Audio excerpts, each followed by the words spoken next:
దైవజనులు అట ఎప్పుడు కూడా ప్రార్థన యందు వాక్య పరిచర్య యందు ఉండాలట. ఎక్కడ ఉండాలండి దేవుని సేవకులు? అందరు చెప్పండి. వారు అపోస్తులు ఏమంటున్నారంటే, మేము ఎడతెక్క ప్రార్థన చేయటానికి, మేము దేవుని యొక్క వాక్యాన్ని పంచటానికి, మేము ఎప్పుడు కూడా దేవునితో గడపటానికి, అంతేకాక దేవుని యొక్క వాక్యాన్ని ప్రజలకి విస్తరింప చేయటానికి మేము ఎప్పుడు ఈ కార్యక్రమాలని ఆ కార్యక్రమాలని ఉండుట యుక్తము కాదు. కానీ మేము దేవునితో సహవాసం చేయాలి, మేము దేవుని వాక్యాన్ని పంచాలి, దేవునితో మేము గడపాలి, దేవునితో నడవాలి. కాబట్టి మేము ఈ పని చేయటం కాదు, కానీ ఈ పని చేయటానికి 7 మీలో నుంచి నిలబడాలి అని మాట్లాడుతున్నాడు దేవుని బిడ్డలారా. చాలా జాగ్రత్తగా దేవుని మాటలు విందాం.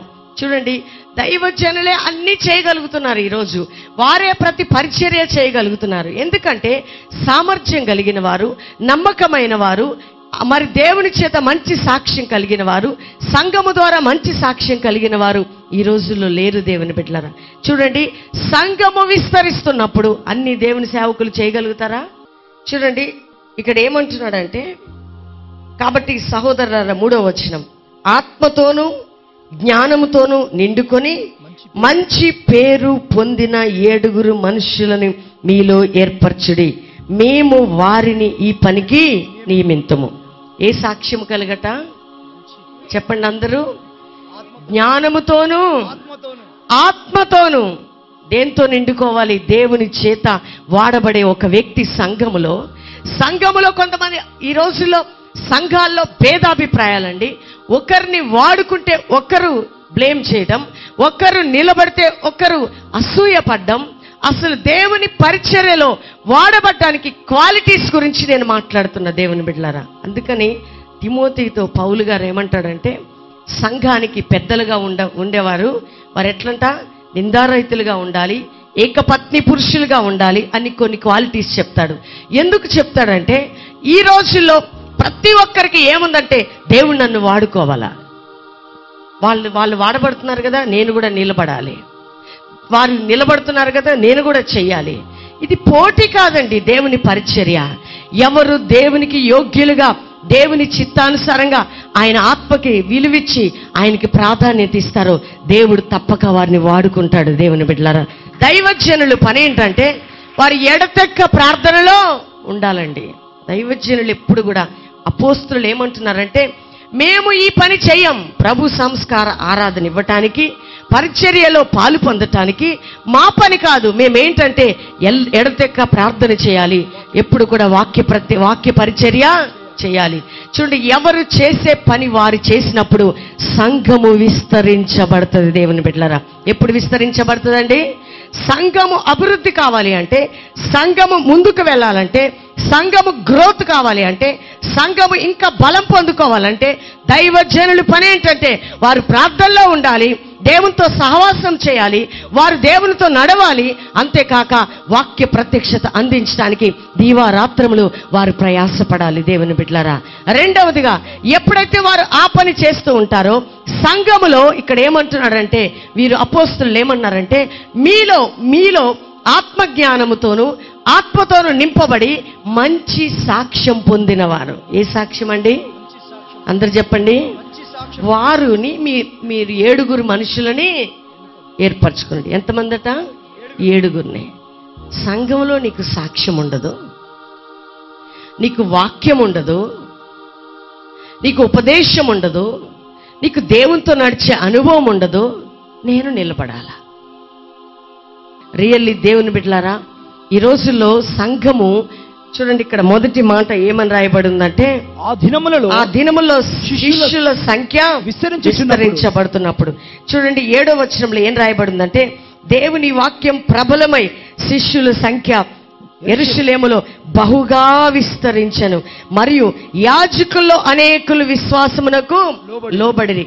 ఎందుకు సంఖ్య విస్తరించబడుతుంది అంటే, అక్కడ ఏమని రాయబడి ఉందండి పై మాటలో, దేవుని వాక్యము ప్రబలమై. అంటే దైవజనులు దేవునితో సహవాసం కలిగి, ప్రార్థనలో కలిగి, దేవునితో నడుస్తున్నప్పుడు దేవుని వాక్యాన్ని బోధించడానికి దేవుడు వారిని ఎన్నుకొని వాడుకుంటాడు. దేవుని బిడ్డలారా, వారు ఎప్పుడైతే వాక్యాన్ని ప్రార్థనా శక్తితో ఆత్మతో బోధిస్తూ ఉంటారో శిష్యుల సంఖ్య విస్తరించబడుతుంది, సంఘ సంఖ్య అభివృద్ధి అవుతుంటది. సంఘము ఎదగాలి అంటే, సంఘం ముందుకు వెళ్ళాలంటే యాజకుడు దైవజనుడైన వాడు దేవునితో గడపాలి. దేవుని బిడ్డలారా, మిగతా పని ఎవరు చేయాలి అంటే సంఘములో మంచి సాక్ష్యము కలిగి ఆత్మ జ్ఞానంతో నిండుకున్న వారు, ఆత్మ సంబంధమైనటువంటి నడక నడిచేవారు, మంచి సాక్ష్యాన్ని కలిగిన వారు దేవుని పనిలో ఏం కావాలండి? నియమింపబడాలి. దేవుని బిడ్డలారా, నీకు సంఘంలో సాక్ష్యం ఉండదు, బయట సాక్ష్యం ఉండదు, తోటి సహోదరి దగ్గర సాక్ష్యం ఉండదు, నేను దేవుని పని చేయాల. నిన్ను ఒక దైవజనుడు ఒక పనికి వాడుకునేటప్పుడు నువ్వు అప్పటి వరకు కూర్చున్న వ్యక్తిగా ఉంటావు, కానీ నువ్వు ఒక పరిచర్యకి నియమింపబడిన తర్వాత అందరూ నిన్ను గమనిస్తారా? నీకు ఒక బాధ్యత ఇచ్చిన తర్వాత దేవుడు నీ నమ్మకత్వాన్ని పరీక్షిస్తాడా? సంఘము నీ నమ్మకత్వాన్ని పరీక్షిస్తూ ఉంటుంది. నీ ప్రక్కనున్న వ్యక్తి నీ నమ్మకత్వాన్ని పరీక్షిస్తుంటారు. చూడండి, ఒక వాలంటీర్స్గా నువ్వు వాడబడుతున్నావో, సంఘములో వాడబడుతున్నావో, నీ సంఘములో ఏ యొక్క పాత్రగా నువ్వు ఉన్నావో నాకు తెలియదు, కానీ ఈ రోజుల్లో సంఘాల్లో రాజకీయాలు, సంఘాల్లో గొడవలు, 10 మంది ఉంటే చాలు భయంకరమైన పోరాటం ఆ సంఘానికి. కానీ సంఘము విస్తరించబడాల్సిన ఈ దినాల్లో, అనేక ఆత్మలు రక్షించబడాల్సిన ఈ దినాల్లో, శిష్యుల సంఖ్య పెరగాల్సిన ఈ దినాల్లో దేవుని సేవకులు చేయవలసింది చేయలేకపోవటానికి కారణం ఆత్మ జ్ఞానముతోనూ నమ్మకమైన సామర్థ్యం కలిగిన మనుషులు లేకపోవటం. మేము ఈ పని చేయటం కాదు అంటున్నారు వారు. మేము ఏ పని చేయాలంటే, ఏ పని చేయాలండి? వారు ప్రార్థనలో ఉండాలి. దేవుని బిడ్డలారా, దేవునితో ఉండాలి. ఏ వ్యక్తికి ఏమి బోధించాలా, ఏ వ్యక్తికి ఏ భోజనం పెట్టాలా, ఆత్మీయ భోజనం, ఏ వ్యక్తిని ఎట్లా నడిపించాలని దైవజనులు దేవునితో పెనుగులాడేవారిగా, దేవునితో నడిచేవారిగా, సంఘ క్షేమాభివృద్ధి కొరకు వారు ముందుకు వెళ్తున్నప్పుడు సంఘం ఏం చేయాలంటే సామర్థ్యం కలిగి, నమ్మకమైన సాక్ష్యం కలిగి, ఆత్మజ్ఞానం కలిగి, ఆత్మ వివేచన కలిగి, బుద్ధి కలిగి దేవుని పని కోసం నమ్మకమైన వారుగా నియమింపబడాలండి. ఈ రోజుల్లో అది లేదు. చాలా జాగ్రత్తగా ఉండాలి దేవుని బిడ్డలారా, చాలా జాగ్రత్తగా ఉండాలి. సాక్ష్యం లేకుండా దేవుని పరిచర్యలో చెప్పండి, అమ్మో ఆ ఆంటీయా, అమ్మో ఆ సిస్టరా, అమ్మో ఆ బ్రదరా, అమ్మో ఆ సహోదరియా అనే మాట రావద్దు. చూడండి, ఆ మాట నియమింతుము అన్న మాట అందరికీ ఇష్టమైందట. గట్టిగా చెప్పండి, కూడా దేవుని మహిమపరచుదాం. ఎందుకంటే నువ్వు దేవుని పనికి నియమింపబడుతున్నావు అంటే, ఒక పరిచర్యకి నువ్వు నిలబడుతున్నావు అంటే నీకేముండాలండి? మంచి సాక్ష్యం. ఖచ్చితంగా మాట్లాడతారండి బ్రదర్, నిష్పక్షపాతంగా మాట్లాడతారండి సిస్టర్. సంఘంలో ఈరోజు ఇటొక మాట చెప్పండి, అటొక మాట. నిజంగా దేవుని బిడ్డలారా, ఈ రోజుల్లో బయట భయంకరంగా సంఘాలని సాతానుడు విజృంభించి వాడు గర్జించు సింహం వలె ఎవరిని మిరింగుదునా అని వెతుకుతూ సంఘాల్లో తిరుగుతున్నాడు.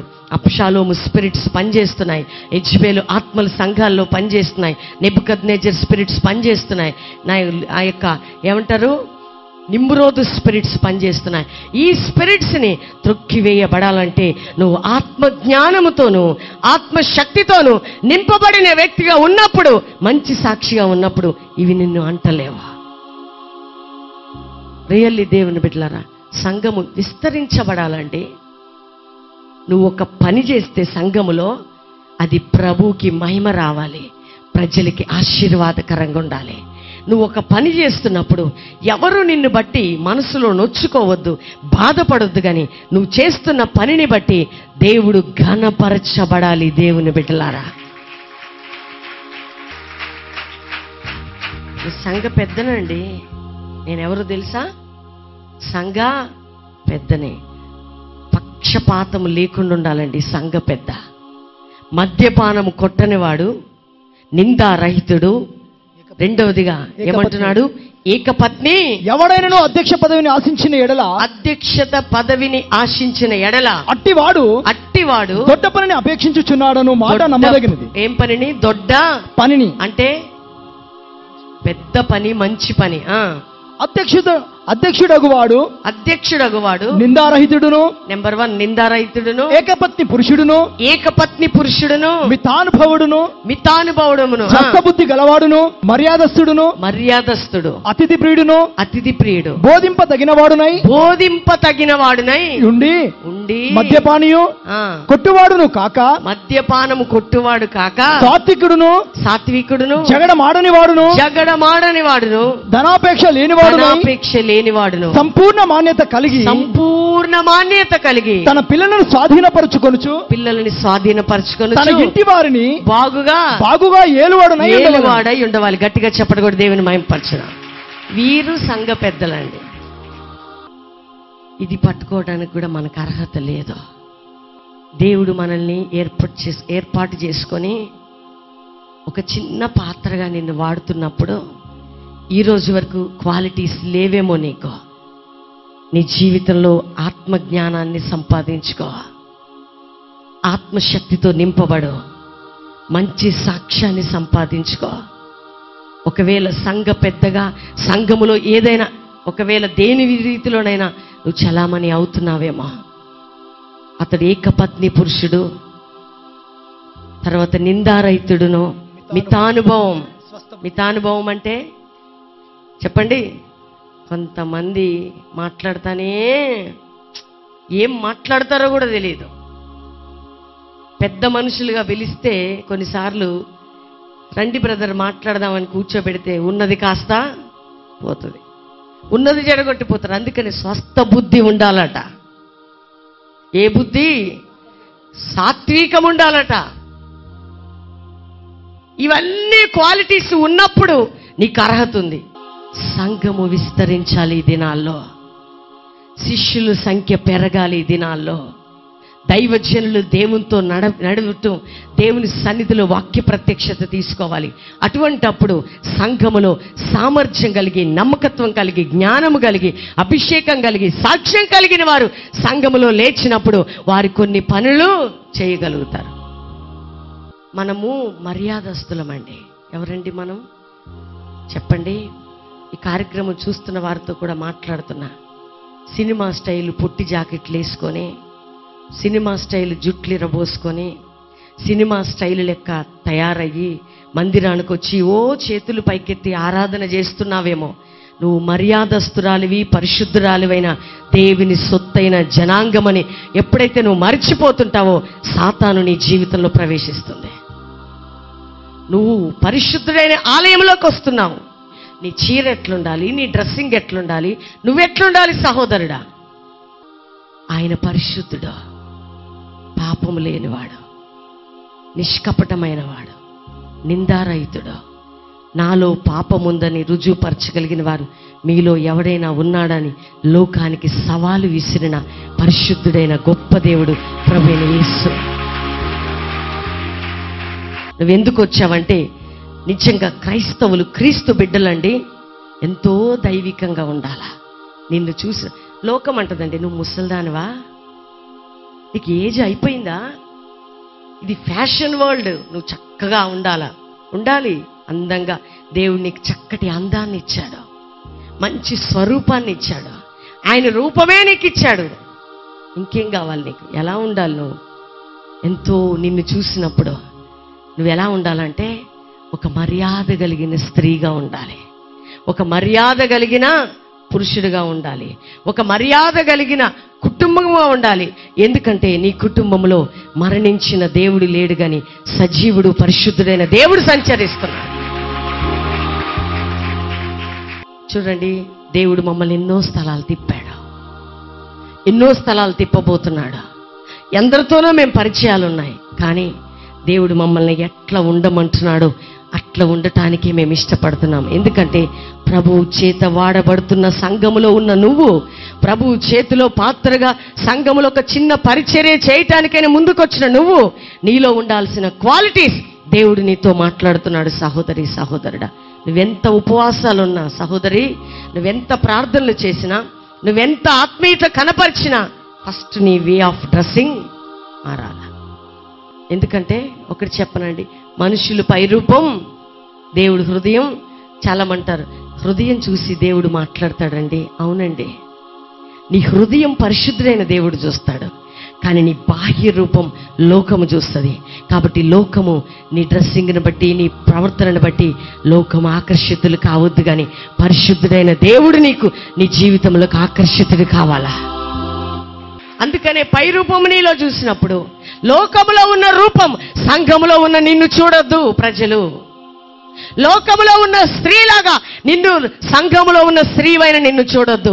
లోకములో వెళ్తున్న స్త్రీని చూసినట్టు సంఘములో ఉన్న నిన్ను చూడొద్దు, కానీ సంఘములో నిన్ను లోపలికి వచ్చిన ఒక అపవిత్రుడైన రోడ్డు మీద వెళ్తున్న నిన్ను చూసినప్పుడు 2 చేతులు జోడించి నీకు నమస్కారం చేసి, ఎందుకంటే నీకు ఒక మర్యాద ఇవ్వాలి. ఎందుకంటే పరిశుద్ధుడైన దేవుడు నీ బాహ్య రూపంలో కనబడాలి, నీ అంతర్ రూపంలో కనబడాలి. దేవునికి నీ ద్వారా అప్పుడు మహిమ కలుగుతుంది.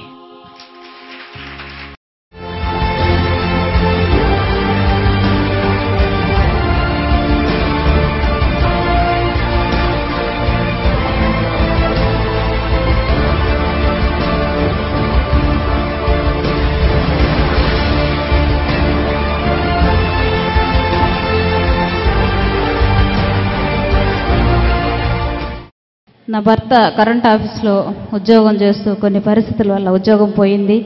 అయితే అప్పటి నుంచి బాగా తాగుడుకి బానిసైపోయి దాదాపు 20 సంవత్సరాల నుంచి కూడా తాగుడు భయంకరంగా తాగుతూ ఇంట్లో హింస పెడుతున్నప్పుడు ఎన్నోసార్లు దేవుని సన్నిధిలో కన్నీరు కార్చి ప్రార్థన చేసుకున్నాను. వాళ్ళ అమ్మగారు కూడా అన్నారు, మరి ప్రవీణయ్య గారి దగ్గరికి వెళ్తున్నావు, షారోనమ్మ దగ్గరికి వెళ్తున్నావు, ఎందుకయ్యా తాగుతున్నావు, మానొచ్చు కదా అంటే మానలేదు ఆయన. 4వ ప్రయాణంలో దేవుడు అద్భుత కార్యం చేసి త్రాగుడు నుంచి విడుదలిచ్చాడు. ఇక్కడే ఈ స్థలంలోనే బాప్తిసం తీసుకున్నాడు. ఇప్పుడు దేవుడికి నమ్మకంగా జీవిస్తున్నాడు. అనేక మందిని ఇక్కడికి నడిపిస్తున్నాడు నా భర్త. మరి ఇంకొక సాక్ష్యం, మా బాబు కరెంట్ ఆఫీసులో ఉద్యోగం చేస్తున్నాడు. జూలై 15వ తారీఖున వాళ్ళ ఏడీ గారు వచ్చి కొంచెం చిన్న పని చెప్తే పోలెక్కాడు. సాయంత్రం అనుకోకుండా కరెంట్ షాక్ తగిలి అక్కడి నుంచి కింద పడిపోయినాడు.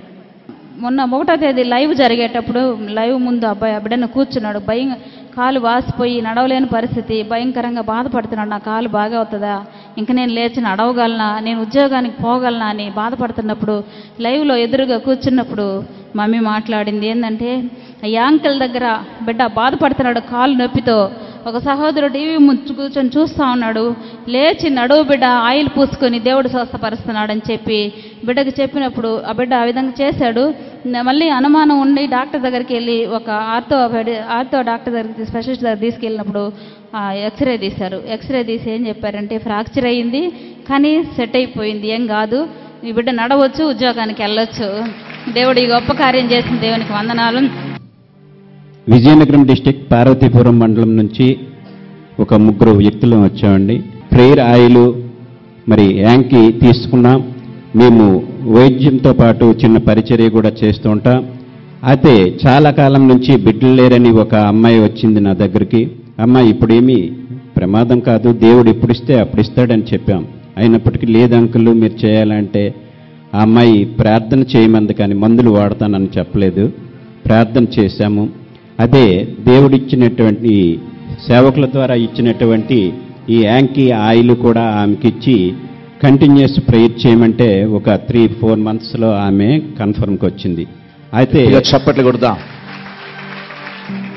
అలాగే పిల్లల యొక్క పరీక్షల సమయాల్లో కూడా చాలా దేవుడు చేసినటువంటి అద్భుతాలు ఏమిటంటే, పిల్లలు ముఖ్యంగా మా యొక్క అబ్బాయి +1లో ఉన్నప్పుడు బయాలజీ పరీక్ష రోజు చాలా టెన్షన్ పడి డిప్రెషన్ అయిపోతున్నాడు. ఏం చేస్తామంటే బ్రదర్ గారి మీటింగ్లో నేను తీసుకున్నాను. ప్రేయర్ ఎగ్జామ్స్ ఫర్ ప్రేయర్ అని ఒక స్లిప్స్ పంచారు, అవి పంపించాము.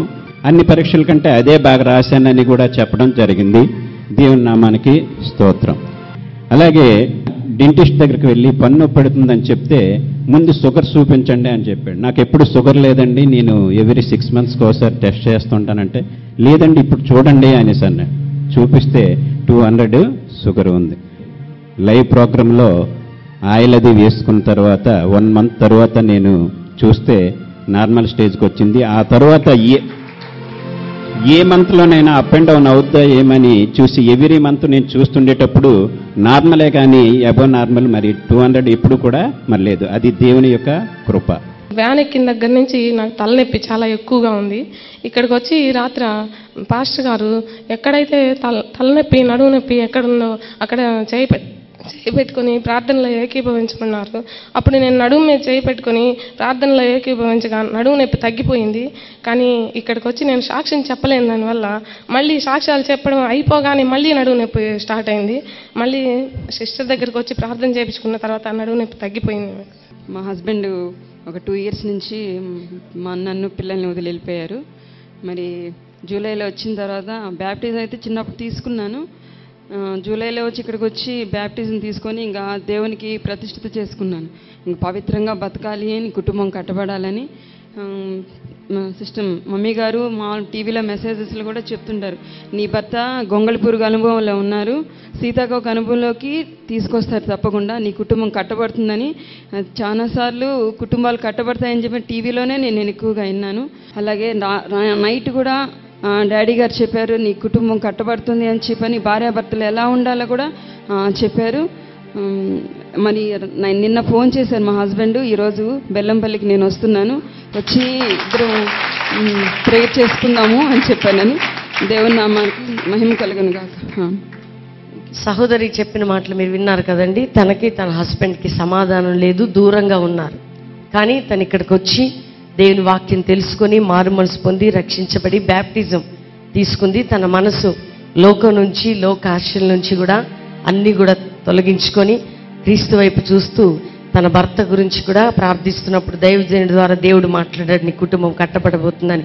కాబట్టి మరి ఎప్పుడైతే తను ప్రతిష్ఠించుకుందో, దేవుని వైపు చూసిందో, ఇక్కడికి వచ్చి ప్రభు వైపు తన జీవితాన్ని మార్చుకుందో, అద్భుతంగా తన భర్త నుండి ఫోన్ రావడం, తను కూడా కలిసి బెల్లంపల్లి పట్టణానికి వచ్చి నేను కూడా దేవుని ఆరాధిస్తాను, దేవుని సన్నిధికి వస్తానని చెప్పటం, ఇద్దరి మధ్యలో సైక్యత, సమాధానాన్ని దేవుడు అనుగ్రహించాడు. దేవుని బిడ్డలారా, ఈమె లైవ్లో జాగ్రత్తగా వినండి. ఈమెకు పిల్లలు లేరు. ఎన్ని సంవత్సరాల నుండి లేరమ్మా? 6 సంవత్సరాలు అవుతుంది. పిల్లలు లేరు. లేరమ్మా. దేవుణ్ణి నమ్మబట్టి 4 సంవత్సరాలు అవుతుంది. అసలు మొట్టమొదటిసారి దేవుణ్ణి నమ్మాల వద్ద అనుకున్నప్పుడు కల్వరి ప్రత్యక్షత వస్తుందని నాకు తెలియదు, ఆరాధన ఛానల్ అని నాకు తెలియదు. అనుకోకుండా టీవీ ఛానల్ పెట్టినప్పుడు ఒక స్త్రీ గ్యాస్ ట్రబుల్తో బాధపడుతుందని దేవుడు నాతో మాట్లాడాడు. అప్పుడే నేను దేవుణ్ణి నమ్మాను. అప్పుడు 2010 సంవత్సరం జనవరి నెల నేను నమ్మబట్టి 4 సంవత్సరాలు అవుతుంది. నాకు వివాహం జరిగి 6 సంవత్సరాలు అవుతుంది. నాకు పిల్లలు లేరు అని నేను బాధపడుతున్నాను. జూలై నెలలో, పోయిన సంవత్సరం జూలై నెలలో లైవ్ ప్రోగ్రామ్ చూస్తున్నాను. అప్పుడు ఒక స్త్రీకి పిల్లలు లేరని బాధపడుతున్నావు, నీ చీర మీద అక్కడక్కడ పూలు ఉన్నాయి, బొట్లు ఉన్నాయని దేవుడు నాతో మాట్లాడాడు. అప్పుడు నేను అదే చీర మీద ఉన్నాను. ఆ నెలనే నాకు గర్భం తెరవబడింది. నేను ఏప్రిల్ నెలలో డెలివరీ అయినాను. ఇప్పుడు ఈ బాబుకు 5 నెలలు. నాకు నడుము నొప్పి బాగా ఉండే ఆపరేషన్ అయిన తర్వాత ఇక్కడికి జూన్ 8 తారీఖు ఇక్కడికి వచ్చినాను. ఫాదర్ గారు దేవుడు మాట్లాడాడు ఫాదర్ గారి ద్వారా. ఏమన్నంటే రైట్ సైడ్ ఒక స్త్రీ నడుము నొప్పితో బాధపడుతుందని దేవుడు నాతో మాట్లాడాడు. నా నడుము నొప్పి పూర్తిగా తగ్గిపోయింది. నా నడుము నొప్పి లేనే లేదు ఇప్పుడు. సరే కుమారుని చూపియమ్మా. చూడండి, 6 years బిడ్డలు లేరండి తల్లికి. పోయిన సంవత్సరం జూలై నెలలో అట లైవ్ ప్రోగ్రాంలో పాల్గొన్నప్పుడు ఒక సహోదరి ఇలాంటి డాట్స్ శారీ కట్టుకొని కూర్చుంది. పిల్లలు లేరు, బాధపడుతున్నావు, దేవుని గర్భం తెరవబోతున్నాడని దైవ సేవకుని ద్వారా దేవుడు మాట్లాడాడు. అదే నెల గర్భం తెరిచాడు. చక్కటి కుమారుణ్ణి దేవుడు అనుగ్రహించాడు. దేవునికి స్తోత్రం.